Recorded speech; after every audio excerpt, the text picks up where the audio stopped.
اللہ فرماتا ہے یا ایھا الذین آمنوا انفقوا من طیبات ما کسبتم،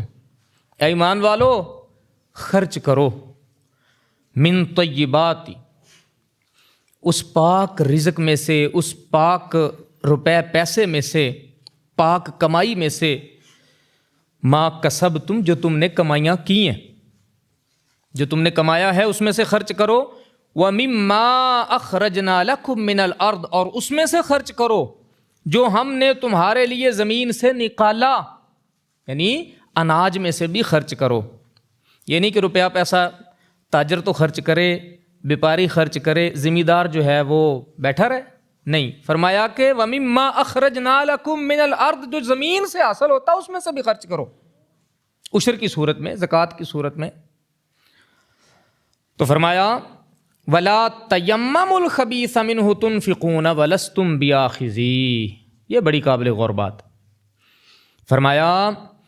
خاص ناقص کا ارادہ نہ کرو کہ جڑا ماڑا ماڑا مال ہے اللہ دی رات، ناقص کا ارادہ نہ کرو کہ اس میں اگر تمہیں ملے تو نہ لو، یعنی جیسا مال تم اللہ کی راہ میں دے رہے ہو اگر وہ تمہیں کوئی دے تو تم اس کو ناپسند کرو، ایسا مال اللہ کو نہ دینا جو تمہیں خود کو پسند نہ ہو، اور لو بھی تو کیسے؟ فرمایا کہ جب تک تم کوئی چشم پوشی نہ کر لو،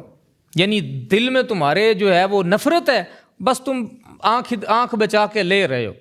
یعنی ناپسندیدہ مال جو کوئی تمہیں دے تو تمہیں پسند نہ ہو وہ تم اللہ کی راہ میں دے رہے ہو، اللہ فرماتا ہے ایسے نہ کرو، اور جان رکھو کہ اللہ بے پرواہ ہے، اللہ سراہا گیا ہے، نہ اس کو اس کی تعریف میں کوئی کمی آ سکتی ہے، اور نہ ہی تمہارا اس طرح کا مال اللہ کو چاہیے، تمہارا ستھرا بھی تمہارے فائدے کے لیے، اور تم جو ناقص دے رہے ہو اس کا تو فائدہ ہی نہیں ہے، نقصان بھی وہ تم اپنا ہی کر رہے ہو۔ اللہ کو کون سا کوئی جا کے ہاتھ میں پکڑا کے آتا ہے بھائی؟ کوئی اللہ کے ہاتھ میں پکڑاتا ہے اپنا مال؟ اللہ کی راہ میں دیا جاتا ہے۔ دینا کس کو ہے؟ ان بندوں کو دینا ہے جو آپ کے یا رشتہ دار ہیں، یا آپ کے محلے دار ہیں، یا وہ آپ کے ہمسائے ہیں، یا آپ اس جگہ پہ دے رہے ہیں جہاں پہ دین کا کام ہو رہا ہے، یا کسی ہاسپٹل میں آپ دے رہے ہیں۔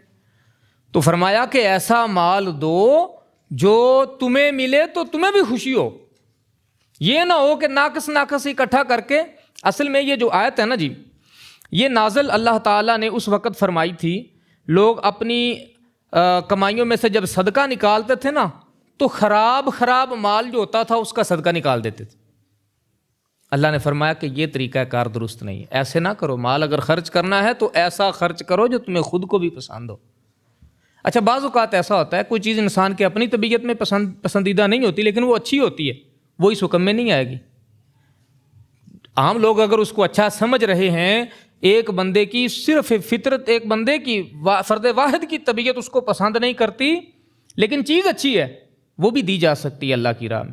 یہ اوورآل ہے کہ جو کوئی بھی پسند نہ کرتا ہو ایسا مال تم اللہ کی راہ میں خرچ کر رہے ہو، تو ایسی چیز جو ہے وہ اللہ کی راہ میں خرچ کرنے سے منع فرمایا گیا۔ اور پھر اسی طرح فرمایا کہ اب اللہ کی راہ میں اپنا کمایا ہوا مال، اور کمایا بھی پاکیزہ طریقے سے، حلال روزی جو تم نے اپنی محنت سے کمائی ہے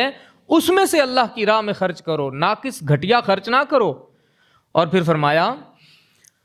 جب تم اللہ سے جزا چاہو گے قیامت والے دن تو تمہارا دل کرے گا کہ اللہ تمہارے اس مال کے حساب سے تمہیں جزا دے۔ جزا کے ٹائم پہ تو تمہارا دل کرے گا کہ اللہ سانو انج دے جویں اساں محلاں دے محل اللہ دی راہ تے خرچ کیتے۔